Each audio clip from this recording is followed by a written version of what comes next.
Tuwing summer, tumataas ang demand ng kuryente. Tanong tuloy ng mga kababayan natin, kumusta ang power supply sa mismong araw ng botohan sa May 12?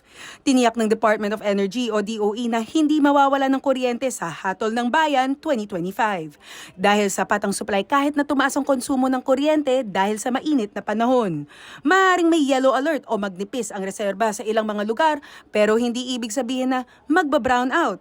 Nakahanda rin daw ang mga planta kung sakaling may kalamidad. Pag nagkakaroon tayo ng bagyo, pag nagkakaroon tayo ng tinatawag nating mga sakuna, earthquake, etc. No? Unang binabantayan yung power bank or yung power plant.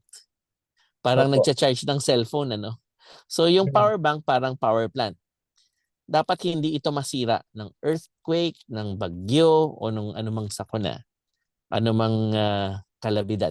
Sinabi ng DOE na hinigpitan ang pagbabantay sa Luzon at Visayas sa mga planta ng kuryente, habang sa Mindanao naman nakatutok sa transmission lines dahil nadadamay o nasisira ang mga ito dahil sa alitan ng mga lupa. Nakahanda rin ang multi-agency task force gaya ng DOE, COMELEC, PNP, AFP at iba pang mga pangunahing ahensya ng pamahalaan na tumugon sa anumang aberya. Kasi yung makina nila ay kayang tumakbo ng lampas 24 hours. So, yun po yung lakas ng loob din ng teknolohiya na ginagamit ng COMELEC. At since 5G, or mas mabilis kasi dati 3G ang transmission.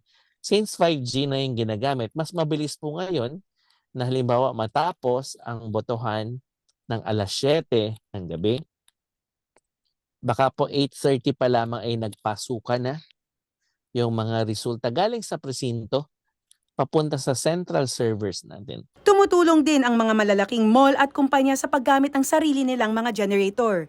Ito ay para mabawasan ang load sa power grid. Denise Osorio para sa Pambansang TV sa Bagong Pilipinas.